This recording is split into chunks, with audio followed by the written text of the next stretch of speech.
The rain came down in a fine mist, the kind that didn't so much fall as hover, clinging to everything it touched. It was just past 7 a.m. in Raleigh, North Carolina, and the parking lot of Benson's Market was already alive with the hum of early shoppers. Tires hissed on the wet asphalt, cartwheels squeaked, and the occasional car horn punctuated the morning's rhythm. Emma Carter, 25, stood at the edge of the lot, wrestling a stubborn line of shopping carts into submission. Her green uniform, vest was damp, sticking to her shoulders, and her dark hair, pulled into a loose ponytail, frizzed at the edges from the humidity. Her hands, cold from gripping the slick metal handles, ached as she shoved the carts toward the corral. Emma had been at it since 5 a.m., her shift starting before the sun even thought about rising. She was used to the grind, stocking shelves, scanning groceries, corralling carts, but the rain made everything harder. Her sneakers, worn thin at the soles, squelched with every step. She muttered under her breath, tugging at a cart that had caught on a crack in the pavement. "Come on, you piece of junk," she said, giving it a final heave. The cart clanked into place, and she wiped her hands on her jeans, leaving streaks of grime. She bent to pick up a crumpled soda can someone had tossed near the corral, her knees creaking from hours on her feet. That's when she saw it. A flicker of movement, small and out of place just beyond the row of carts. A little girl, no more than 3, was toddling across the lot, her tiny sneakers splashing through shallow puddles. She wore a yellow raincoat, too big for her, the hood slipping back to reveal a mop of brown curls. She was headed straight for the far end of the lot, where a delivery van was reversing, its backup lights glowing red through the mist. Emma's breath caught in her chest. "Hey!" she shouted, dropping the can. Her voice was swallowed by the rain and the drone of engines. The van kept moving, its driver oblivious, the low rumble of its engine drowning out everything else. The girl didn't stop, her small hands clutching a stuffed bunny that dangled at her side. She was steps away from the van's path, her tiny figure dwarfed by the hulking vehicle. "Stop!" Emma yelled again, her voice cracking. She didn't think, she just moved. Her sneakers slapped against the wet asphalt as she sprinted, water spraying around her. Her heart pounded, a sharp thud in her throat. The van's taillights loomed closer, the girl's curls bouncing as she wandered, unaware. Emma lunged, her arms outstretched, and scooped the child up just as the van's rear bumper came within inches. She twisted, pulling the girl against her chest, her momentum carrying them both out of the vehicle's path. The van screeched to a halt, tires skidding on the slick pavement. The carts Emma had been wrangling, now abandoned, veered off, one slamming into the van's side with a metallic crunch, leaving a long, jagged scratch along the paint. Emma stood there, panting, the little girl trembling in her arms. The child's bunny hung limply, soaked from the rain, and her small hands clung to Emma's vest. The driver's door flew open, and a man in a faded denim jacket jumped out, his face flushed with anger. "What the hell's wrong with you?" he shouted, storming toward Emma. "Look at my van, you scratched it all to hell." Emma, still holding the girl tightly, turned on him, her eyes blazing. "You almost hit a kid," she snapped, her voice low but sharp. "A scratch is your problem right now?" The man's mouth opened, then closed, his hands balling into fists. "That's my livelihood," he yelled, pointing at the van. "You owe me for this." "If a scratch matters more to you than a child's life," Emma said, her voice steady, despite the adrenaline coursing through her, "maybe you shouldn't be driving." The man took a step forward, his face redder now, but before he could say another word, a new figure appeared. Tall, broad-shouldered, dressed in a navy overcoat that caught the rain in dark patches. Daniel Hayes, 38, had been sitting in his black SUV across the lot, half distracted by a phone call, when he'd seen the blur of green and yellow in his peripheral vision. His daughter Mia was supposed to be with the nanny, buckled safely in the back seat. But the nanny had stepped out for a moment, and Mia, curious and quick, had slipped out of the open door. "Mia!" Daniel's voice broke as he ran toward them, his polished shoes slipping slightly on the wet ground. He reached Emma, his eyes wide with panic, and froze when he saw his daughter in her arms. Mia's small face was pressed against Emma's shoulder, her curls damp and sticking to her cheeks. Emma turned to face him, her expression a mix of relief and frustration. She hesitated for a moment, then gently handed Mia over. "She's okay," Emma said, her voice softening as she saw the fear in Daniel's eyes. But she was in the middle of the lot. "That van!" She gestured toward the vehicle, where the driver was still muttering about his paint job. Daniel clutched Mia tightly, checking her over, his hands trembling as he brushed her hair back. "Thank you," he said, his voice barely above a whisper. "I don't... Thank you." Emma nodded, but her face hardened slightly. "Watch her better," she said, not unkindly, but with a firmness that cut through the rain. "Next time, there might not be someone around." The driver tried again, his voice louder now. "Hey, are we just ignoring the damage here?" Emma didn't even glance at him. "Your van can be fixed," she said, her eyes still on Daniel. "Her bones can't." She gave Daniel one last look, then turned and walked back toward the supermarket's automatic doors, her sneakers leaving faint wet prints on the asphalt. The rain streaked her face, blending with the sweat and adrenaline, as she disappeared inside. Daniel stood there, Mia safe in his arms, the drizzle thickening around them. He looked after Emma, her green vest fading into the store's fluorescent glow, her words echoing in his head. He hadn't caught her name, but she'd just saved everything that mattered to him, and he hadn't said enough. Mia sniffled, clutching her bunny, and Daniel kissed her forehead, his heart still racing. "Let's go home, kiddo," he murmured, but his mind was already elsewhere, fixed on the woman who'd run into danger without a second thought. The next morning, Daniel Hayes sat in the back of his SUV, the leather seats cool against his tailored suit. A thick envelope rested in his lap, his fingers tapping against it rhythmically. He'd spent the night replaying the parking lot scene, the flash of green, the screech of tires, the way Emma had held Mia like she was her own. He was a man who fixed things, who made decisions with the precision of a surgeon. CEO of a tech startup that had gone public 2 years ago, he'd built a life on control, on knowing exactly what to do next. But this had shaken him. By 8 a.m., he had her name, Emma Carter, 25, employee at Benson's Market. A quick call to his assistant had pulled up the basics. No college degree, lives in a modest apartment on the edge of Raleigh.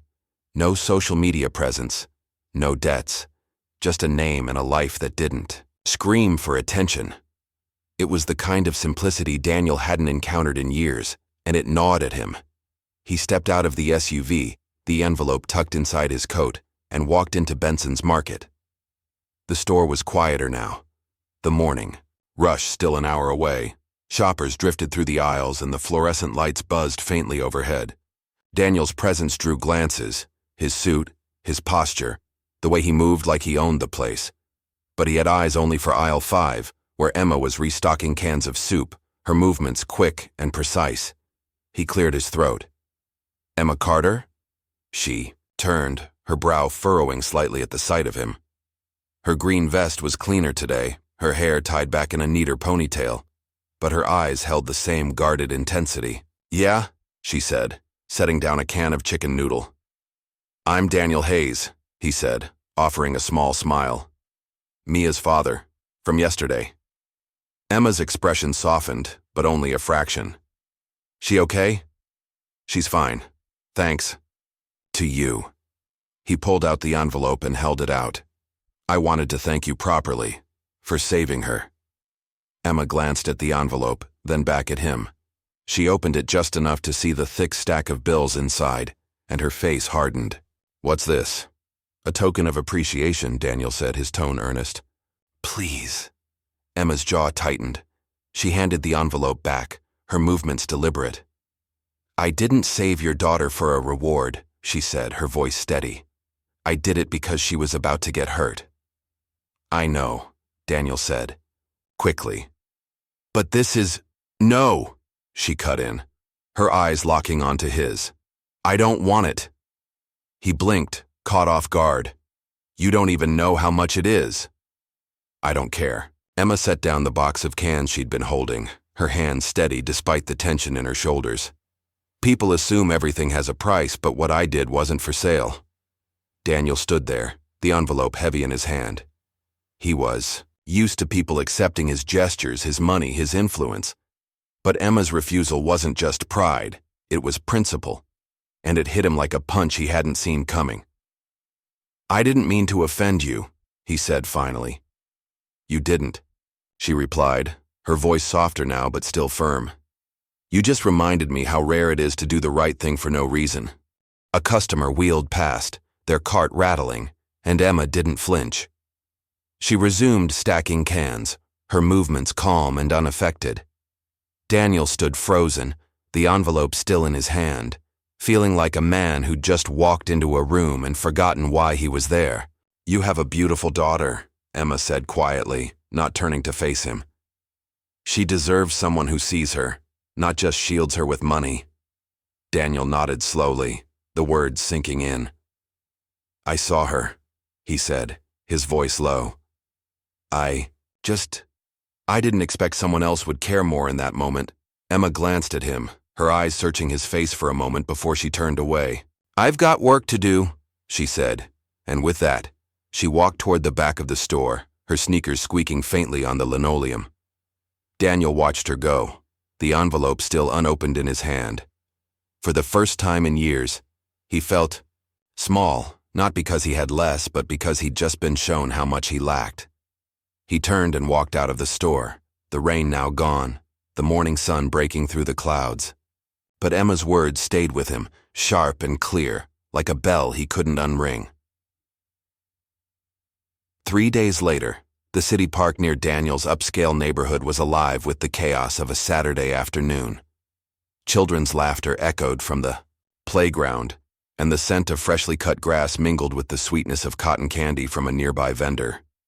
Daniel sat on a bench under a sprawling oak tree, his phone in hand, but his eyes on Mia, who was nibbling on a pretzel beside him. Her curls bounced as she kicked her legs, humming a tune only she understood. "Daddy!" Mia chirped suddenly, pointing across the park. "The nice lady!" Daniel followed her finger, his heart skipping a beat. There, by the jungle gym, was Emma. Her hair was in a messy ponytail, her green Benson's Market name tag still clipped to her shirt. She was kneeling next to a group of kids, patiently helping a boy untangle a kite string, her smile soft and genuine. Mia was off the bench, and halfway across the grass before Daniel could react. He stood, his steps quickening as he followed. Mia ran straight into Emma's arms, her pretzel forgotten. "Hey there," Emma laughed, surprised but delighted. She scooped Mia up easily. "Well, aren't you just a bundle of energy?" "You saved me," Mia said, her voice muffled against Emma's shoulder. Emma's smile faded slightly, touched with the memory. "I guess I did, kiddo." She looked up as Daniel approached, her expression settling into something more neutral. "Hi," she said, setting Mia down gently. "Hi," Daniel replied, his voice awkward but sincere. "Mind if I sit for a moment?" Emma nodded, motioning to the grass nearby. Daniel lowered himself down, watching as Mia joined the other kids, now busy with a pile of crayons and paper. "I didn't expect to see you again," Emma said, brushing a leaf from her jeans. "I asked around," Daniel admitted. "I wanted to thank you again, properly." "You already tried," Emma said, not unkindly. "With money." Daniel gave a dry chuckle. "Which clearly didn't land the way I thought it would." Emma shrugged. "I'm not for sale. That's all." "I know," he said, his voice quieter now. "That's what stopped me." They sat in silence for a moment, the laughter of children floating around them like a soft melody. Daniel glanced at Emma, her face relaxed in a way it hadn't been in the store. "I've spent most of my life surrounded by people who do things for a price," he said. "Assistants, investors, even friends. Everything's a transaction." "Sounds lonely," Emma said, her tone matter-of-fact. "It is," Daniel admitted, surprised by his own honesty. "But I didn't notice until someone like you stepped in." Emma looked at him then, really looked, her eyes searching past the polished exterior. "I pulled a kid out of danger," she said. "Not for applause, not for favors. Because it was the right thing to do." "Anyone would have," Daniel said. "But not everyone did," she replied, her voice steady but not accusing. "Daniel, watched as Mia proudly showed her crayon drawing to another child. Her face lit up with joy. "You didn't ask for recognition," he said. "You didn't want anything. That's not how most people in my world work." "Maybe you need to leave that world more often," Emma said, a hint of a smile tugging at her lips. He laughed, softly. "Maybe I do." They sat for a while longer, the breeze lifting Emma's hair, the park alive with the simple joy of a Saturday afternoon. Daniel noticed how at ease she seemed here, barefoot in the grass, laughing with kids who weren't hers, content without spectacle or status. It was foreign to him, this kind of kindness without agenda, and he found himself wanting to understand it. "I know this might sound strange," he said, hesitating, "but I'd like to talk again sometime." "No envelopes, no awkward gratitude." Emma raised an eyebrow. "No speeches?" "No speeches," he promised. "Then maybe," she said, her smile small but genuine. "I'll think about it." As the sun dipped lower, casting the playground in a warm amber glow, Mia ran back to Daniel, her cheeks smudged with crayon. "Look, Daddy," she shouted, thrusting a drawing at him. "I drew you and me and the lady." Daniel took the paper, his breath catching. 3 stick figures stood under a lopsided sun. The tallest wore a suit, the smallest had curls, and the one in the middle had long hair and a bright smile. "She put us together," Daniel murmured. Mia nodded. "Because she's nice." Daniel looked at Emma, who was watching them with a quiet warmth. "Yes," he said, "she is." The fluorescent lights of Benson's Market buzzed faintly, casting a sterile glow over the dairy aisle. It was a Monday afternoon, and Emma Carter was wrestling with a heavy crate of milk jugs, her shoulders straining as she slid it onto a low shelf. Her green vest was slightly askew, and a thin sheen of sweat coated her forehead, despite the chill from the nearby freezers. The store was quieter than usual, the post-lunch lull leaving only a few shoppers drifting through the aisles. Emma's sneakers squeaked on the linoleum as she shifted her weight, muttering under her breath about the delivery guy who'd stacked the crates too high. "Need a hand?" The voice was calm, low, and distinctly out of place in the supermarket's hum. Emma turned, startled, nearly dropping a jug.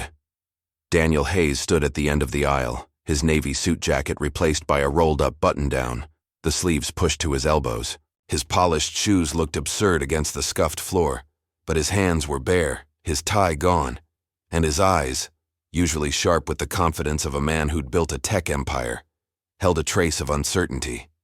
Emma blinked, wiping her hands on her jeans. "What are you doing here?" Daniel gave a half-smile, stepping closer. "Thought I'd stop by." "You mentioned your stock shipments come Mondays." She folded her arms, wary. "You came to help with crates?" "Well," he said, kneeling beside the stack, "I figured the least I could do is offer 2 hands that are good for something other than signing checks." Emma raised an eyebrow, but before she could object, Daniel was already lifting the crate she'd been struggling with. He grunted slightly, more from surprise than effort, and set it carefully on the dolly nearby. "There," he said, dusting off his hands.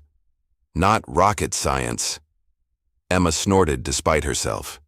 "Bet your boardroom buddies would faint seeing you do that." Daniel chuckled, a low, genuine sound. "They'd probably call it a publicity stunt." Over the next hour he stayed. Not as a guest, not as a CEO playing humble, but as someone who seemed to want to be there. He hauled crates, broke down cardboard boxes, and even wiped down a smudged freezer door without being asked. Customers whispered as they passed, some recognizing him from news clips about his company's latest app launch.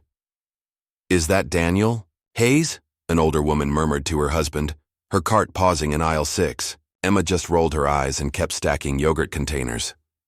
At one point, Daniel stopped by the checkout counter, his hand brushing over a faint stain on the wall, a smear of chocolate from a toddler's snack months ago. Emma noticed his pause. "Mia dropped her candy bar there," she said from behind him, her voice softer than usual. "Cried for maybe 10 seconds, then asked for a cookie." Daniel's lips twitched into a smile. "Sounds like her." He pulled a cloth from his pocket, damp from cleaning the freezer, and wiped the stain gently, as if it were a memory he could preserve. He turned to Emma, his expression unguarded. "Thank you," he said, "for that day, and for this." Emma opened her mouth then closed it, caught off guard by the quiet sincerity in his tone. She wasn't used to gratitude that didn't come with strings. "Just doing my job," she said finally, turning back to her work. But it wasn't just her job, and they both knew it. That night, as Emma locked the store and walked the cracked sidewalk to her small apartment, she found herself thinking about Daniel. Not the Daniel from the tech blogs or the campaign-style photos, but the man who'd stayed late to tape up a torn box, who'd cleaned a smudge because it tied back to his daughter. The man who'd looked at her, really looked, when she'd laughed at his clumsy attempt to stack cheese blocks. She poured herself a mug of chamomile tea, sank onto her second-hand couch, and stared at the ceiling. Daniel Hayes was a puzzle, wealthy, powerful, but carrying a weight she recognized. Guilt, maybe. Or the fear of not being enough. Daniel, meanwhile, sat in his sleek office downtown, the Raleigh skyline glittering through the floor-to-ceiling windows. His desk was cluttered with reports, but his mind was elsewhere. He'd always trusted data, numbers, profiles, projections. It's how he'd turned a small app idea into a multi-million-dollar company. So when he couldn't stop thinking about Emma Carter, he did what he knew best. He ordered a background check. The report came back the next morning, a slim file that told a story both ordinary and extraordinary. Emma Carter, 25, former nursing student at Wake Tech Community College, dropped out in her second year when her father was diagnosed with COPD. No criminal record, no social media, just a string of part-time jobs since she was 17. She'd supported her younger brother through trade school, paid rent on a one-bedroom apartment, and kept her father's medical bills at bay. No glamour, no shortcuts, just a life built on long shifts and quiet resilience. Daniel read the file 3 times, each pass making him feel smaller. He'd offered her money, thinking it was enough when she'd been carrying burdens heavier than he could imagine. He thought of Mia, of the way Emma had held her in the parking lot, not as a savior, but as someone who saw a child in danger and acted. It was a kind of courage he'd never had to summon, and it humbled him. That Thursday, he found himself at Wake Med Hospital, wrapping up a courtesy visit to a board member recovering from knee surgery. As he stepped into the lobby, he froze. There, in a plastic chair outside the pulmonary wing, sat Emma. Her green vest was crumpled, her hair in a messy braid, and her arms were folded tightly across her chest. A paper bag rested on her lap, her worn sneakers tapping faintly against the floor. She looked exhausted, her head tilted forward as if sleep had caught her mid-thought. Daniel hesitated, then walked to the vending machine, feeding in a few bills. For a cup of hospital coffee, lukewarm and bitter, but something. He approached her quietly. "Emma?"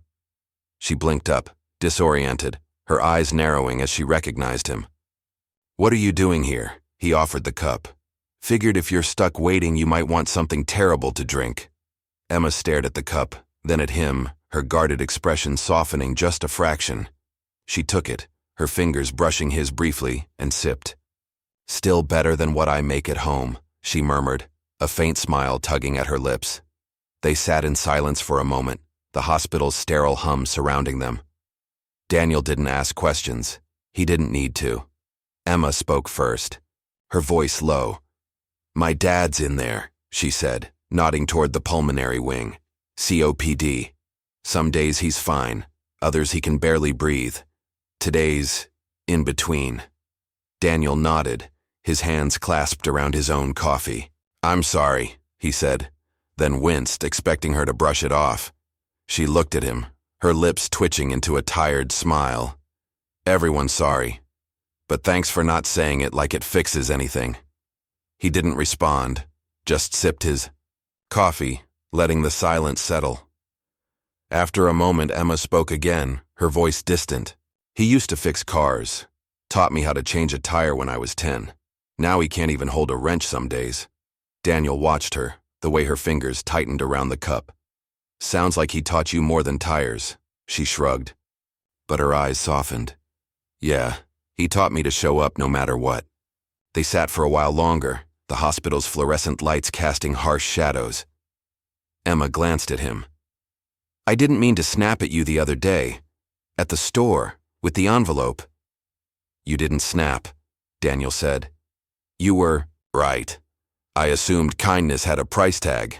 I'm not used to people like you. Emma's smile was small, but real. You're not used to people saying no. He laughed, a short, honest sound. Fair. She looked down at her hands, the coffee cup now empty. People always think you do good to get something back. I don't work that way. I know, Daniel said, his voice quieter. I'm starting to see that. Emma met his gaze, and for a moment something passed between them. Not trust, not yet, but a flicker of understanding. She stood, smoothing her vest. Thanks for the coffee. I've got a bus to catch. Need a ride? He asked, standing too. She shook her head.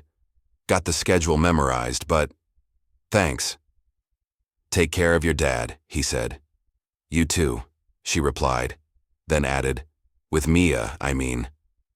As Daniel walked away, he glanced back. Emma was still there, watching him, not with suspicion, but with a calm acceptance that unsettled him in the best way. That night, on his balcony overlooking Raleigh's twinkling lights, he didn't think about stock prices or board meetings. He thought about a woman in worn sneakers, carrying more than he'd ever had to, and the quiet strength that made her keep going. Weeks later, the community center in Raleigh's West Side district was a flurry of activity. The old brick building, with its peeling paint and creaky floors, had been given a facelift. Freshly painted walls, new tables, and a stack of donated books. Emma stood at the front, arranging a tray of craft supplies, her green vest swapped for a plain blue t-shirt.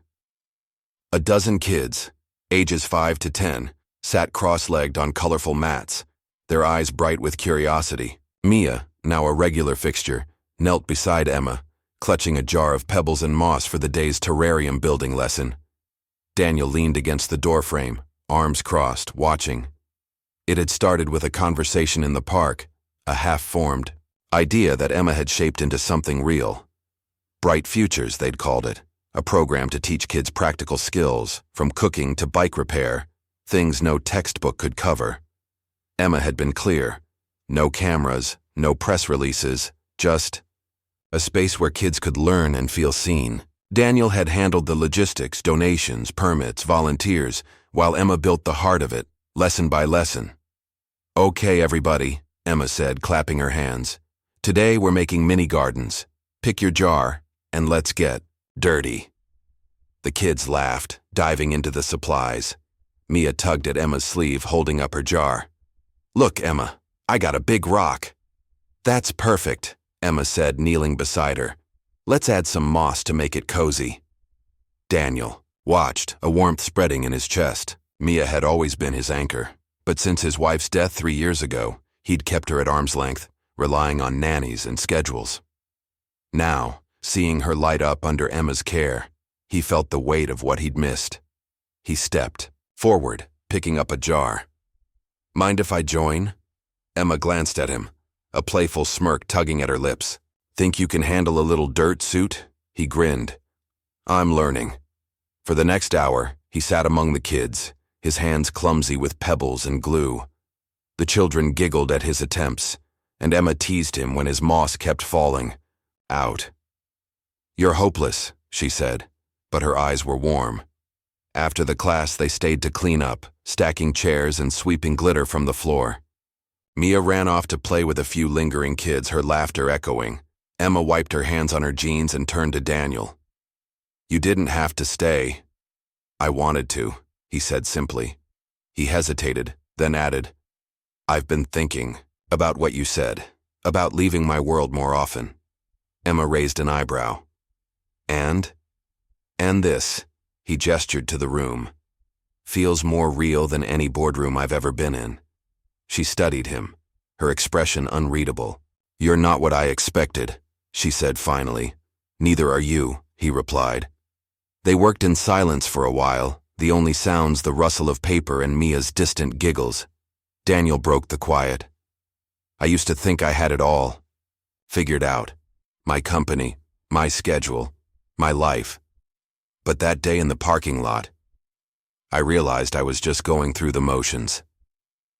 Emma paused, a broom in her hands. When did that change? When you yelled at me, he said, a grin tugging at his lips. And when Mia laughed again, really laughed, it woke something up.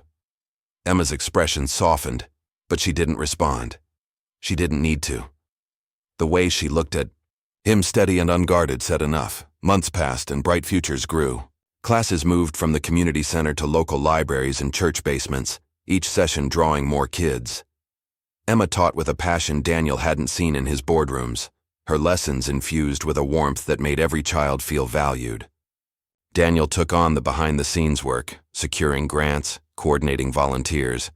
But he was there for the classes too, rolling up his sleeves, listening to the kids' stories, learning to be present.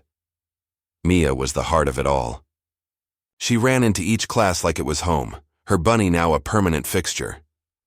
When Daniel struggled to find the right words, Mia would grab Emma's hand. When Emma doubted herself, Mia would curl up in her lap, a quiet reminder of her impact. The three of them became a unit, not by design but by instinct, a patchwork family born from a moment of crisis. One evening, after a class in a housing development on Raleigh's east side, Emma found Daniel sitting on the hood of his SUV, staring at the skyline lit in hues of pink and orange. She walked over, handing him a warm muffin wrapped in a napkin. "From the bake sale," she said. "Some volunteer grandma insisted I learn to bake." Daniel took it, surprised. "You bake now?" She shrugged. "Apparently, or I'm not a complete woman." He chuckled, taking a bite. "You're complete with or without muffins." Emma's eyes narrowed slightly, but a smile played at her lips. "That a compliment from the great Daniel Hayes?" "A real one," he said. "No cameras, no pitch." She sat beside him on the hood, her sneakers dangling. "You've changed." Daniel looked down at the street, where Mia was skipping with a group of kids. "No, I think I just stopped pretending." "Pretending what?" she asked, her voice soft. "That I didn't need anyone," he said. "That Mia would be fine with a father who showed up in schedules and checkbooks. That being useful meant being distant." Emma said nothing, but her eyes were gentle. After a moment, she leaned her head lightly against his shoulder. "You're here now," she whispered. "Because Mia laughed, and you heard her." Daniel closed his eyes, the truth of her words settling over him. It wasn't about the program or the classes or even the act of saving Mia. It was about Emma, who'd shown him what it meant to live for something beyond himself. He didn't have a name for what he felt, not yet, but it was real, and it was enough. The late afternoon sun spilled golden light over Raleigh's community park, where colorful banners fluttered above rows of handmade booths. The air carried the scent of grilled corn, cinnamon pastries, and fresh-cut grass, mingling with the laughter of children darting between tables. It was the first anniversary of Bright Futures, a program that had grown from a single room in a Westside community center to a network of classes across the city, touching hundreds of lives in just 1 year. Families gathered under the open sky, their voices blending into a joyful hum. Kids with painted faces, parents clutching donated books, volunteers swapping stories of late-night painting sessions and sewing lessons. At the heart of the celebration stood a small wooden stage, modestly decorated with daisies and a collage of photos from the past year. Children building terrariums, learning to fix bicycle tires, reading aloud with newfound confidence. Emma Carter stood near the edge of the crowd, her usual green Benson's Market vest replaced by a soft blue sundress, her dark hair pulled back in a loose braid. Mia Hayes clung to her hand, wearing matching blue ribbons in her curls, her stuffed bunny tucked under one arm. Emma had no idea what Daniel had planned for the event. He'd only said, "Come, it's your day too," with a quiet smile that made her stomach flutter in a way she wasn't ready to name. Daniel Hayes stepped onto the stage, the microphone crackling as he adjusted it. He was dressed, not in his usual tailored suit, but in jeans and a rolled-up button-down, his sleeves creased from an earlier game of tag with the kids. He looked more like a father than a tech mogul today, his posture relaxed, but his eyes carrying a weight that hadn't been there a year ago. The crowd hushed, their faces turned toward him, a mix of curiosity and warmth. He cleared his throat, his fingers tightening briefly on the microphone. Exactly 1 year ago, he began, his voice steady but tinged with something raw. Someone pulled my daughter out of the path of a moving van in a supermarket parking lot. He paused, his gaze sweeping the crowd, landing on Emma. She didn't know who I was. She didn't care about my job, my bank account, or what anyone watching might think. She just acted because it was the right thing to do. Emma shifted, her cheeks warming as eyes turned toward her.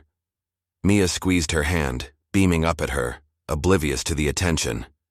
Daniel's voice faltered for a moment, then found its rhythm. That same person refused my money, refused publicity, refused even a proper thank you at the time. Not out of pride, but because to her, doing good was just normal. A few murmurs of agreement rippled through the crowd, soft nods and smiles, passing between neighbors. Emma's throat tightened, but she kept her gaze on the ground, tracing the grass with the toe of her sneaker. Daniel took a breath, his eyes still on her. I'd built my life believing everything has a price, he continued. That people move because of incentives, not instinct.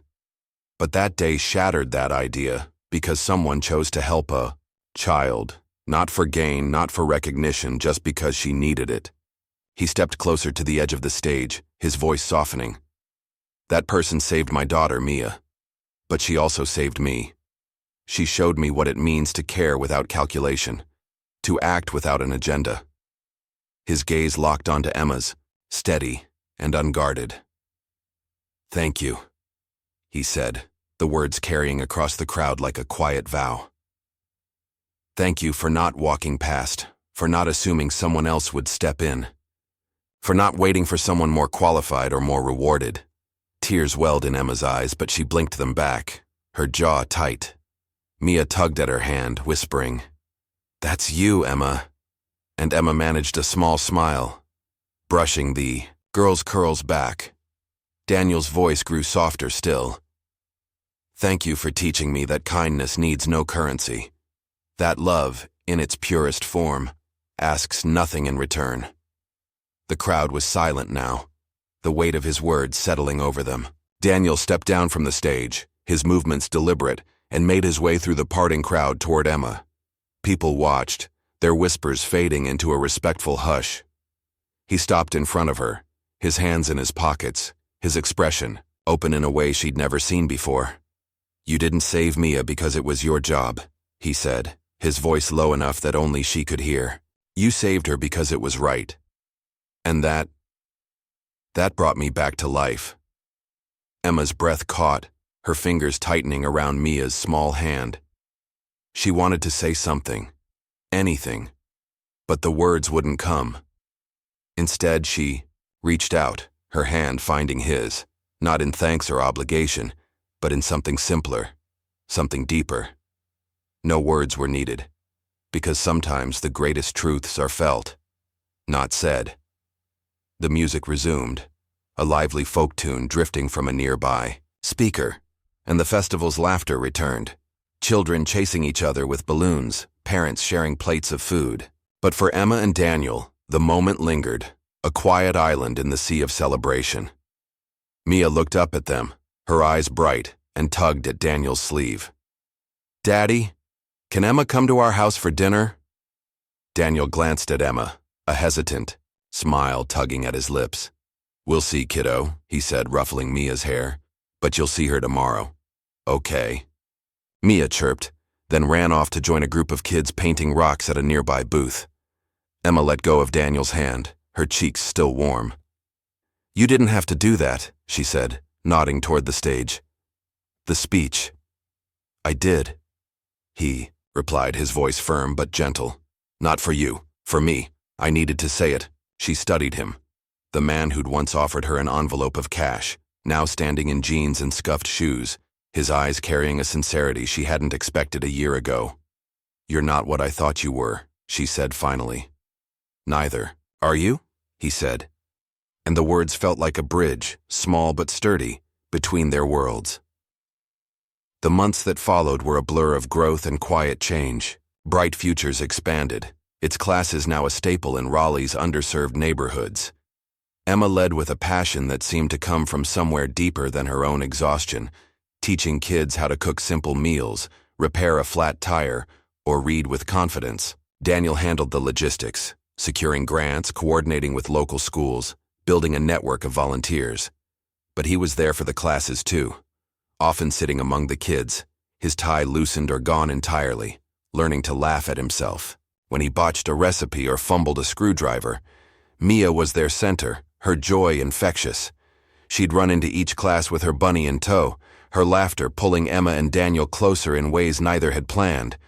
When Daniel struggled to connect with a shy student, Mia would drag him over, insisting he meet my friend. When Emma's patience wore thin after a long shift at the supermarket, Mia would curl up beside her, offering a crumpled drawing or a hug that melted the day's weight. One crisp fall evening, after a class in a church basement on Raleigh's East Side, Emma and Daniel stayed late to pack up supplies. The room was quiet, the only sounds the rustle of paper and the faint creak of folding chairs. Outside, the sky was a deep indigo, streaked with the last traces of sunset. Emma zipped up a bag of craft supplies, her hands smudged with marker ink. "You still haven't told me why you're really doing this," she said, glancing at Daniel. He paused, a stack of books in his arms, and leaned against a table. "Because Mia's alive," he said simply. "Because someone cared more about her than a scratched van or a thank you note." He set the books down, his eyes distant. "And because I need to prove to myself I can be more than what I was trained to be." Emma's expression softened, but her voice held a challenge. "Then, stop trying to prove," she said. "Just be." Daniel laughed, a quiet, honest sound. "You always this wise?" She shrugged, a grin tugging at her lips. "No, just this tired." He nodded, his smile fading into something more serious. "We've got work to do." "Yes," she agreed, slinging the bag over her shoulder. "And this time, we're doing it on our terms." They left the basement side by side, stepping into the cool evening air. The streetlights flickered on, casting a soft glow over the cracked pavement. No cameras, no applause, just two people walking together, choosing something that mattered because it would last. Winter came, bringing a chill that settled into Raleigh's bones. The bright futures classes moved indoors, filling libraries and community centers with the warmth of children's voices.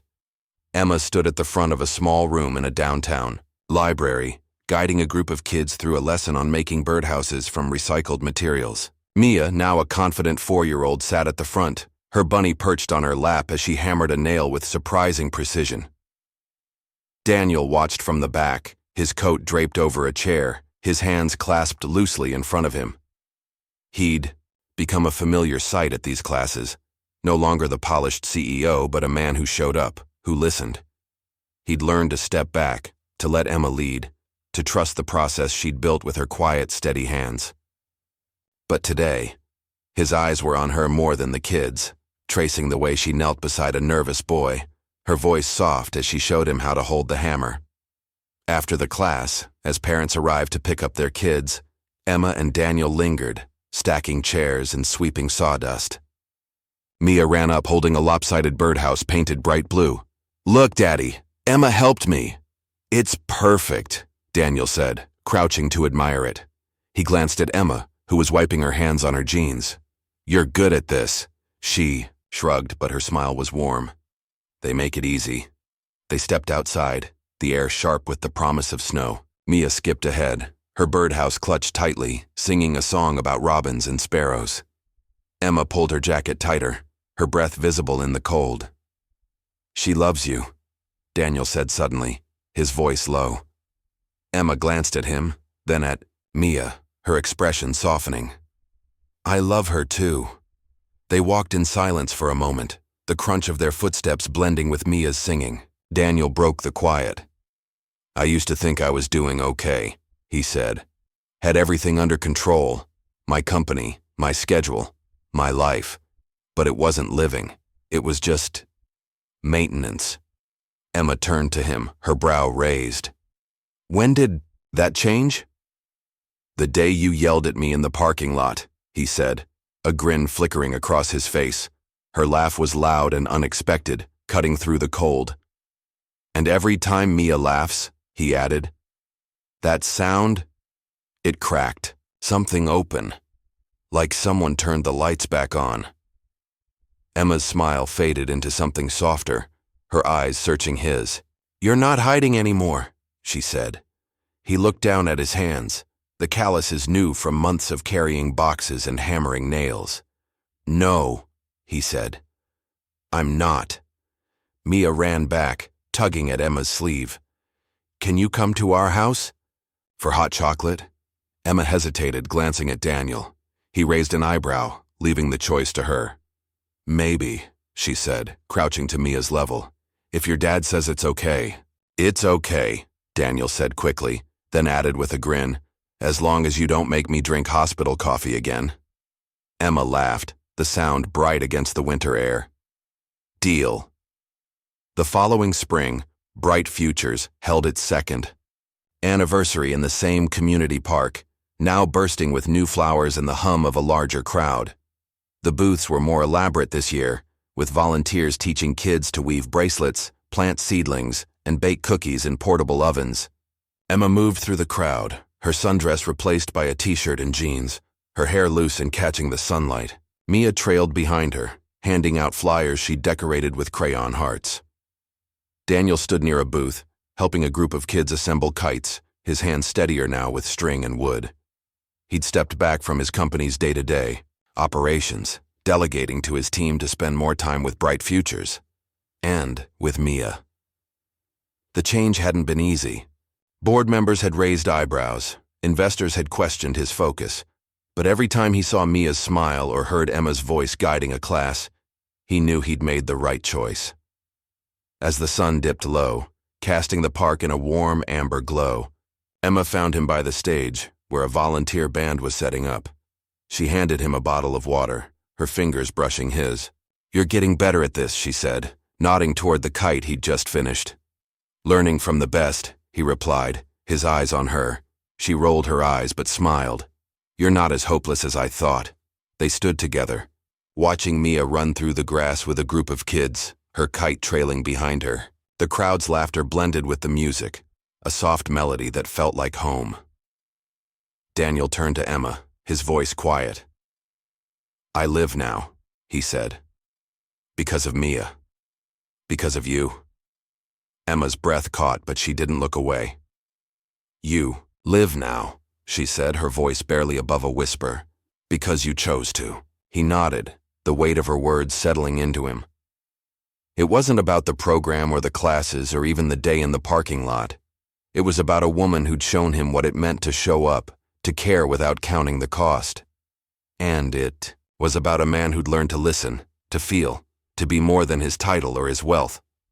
Mia ran up, her kite tangled but her smile wide. "Emma, Daddy, look at my kite."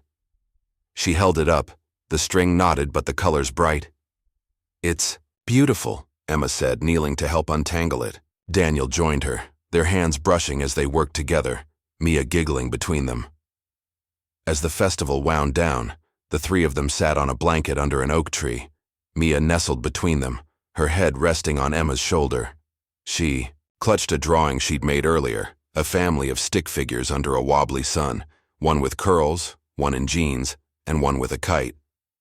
"That's us," she said sleepily. Daniel looked at Emma, his eyes soft. "Yeah," he said. "That's us." The sun sank lower, painting the sky in hues of pink and gold. No headlines marked the moment, no cameras captured it. But it was real, and it was enough. Emma had never worn a cape, but she'd become a hero, not by choice, but by instinct. And in doing so, she'd reminded a man, a father, what truly mattered.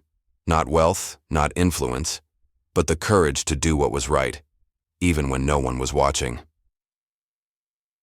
The next morning, Emma walked into Benson's Market for her early shift, the familiar buzz of the fluorescent lights greeting her. The store felt different now, less like a grind and more like a place where small miracles could happen.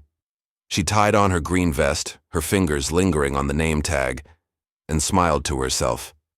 She'd never asked for recognition, never wanted it, but the weight of the past year, the kids' laughter, Mia's drawings, Daniel's quiet gratitude, felt like something sacred.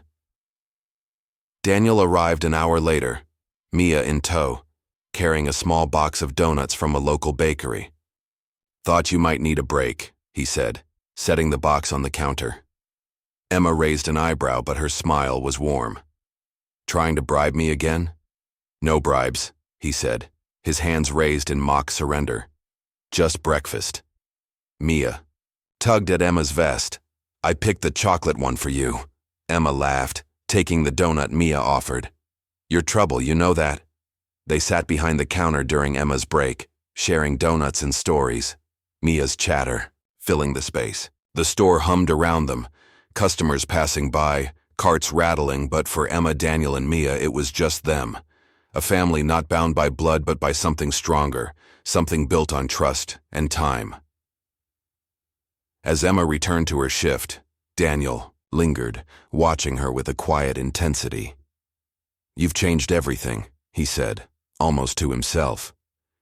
She glanced back, her eyes meeting his. "So have you." And in that moment, in the mundane glow of a supermarket aisle, they both knew it was true. It wasn't about a single act of courage or a program that filled a community's gaps. It was about two people who'd found each other in the chaos of a rainy morning, who'd learned to live again because of a little girl's laughter and a stranger's heart.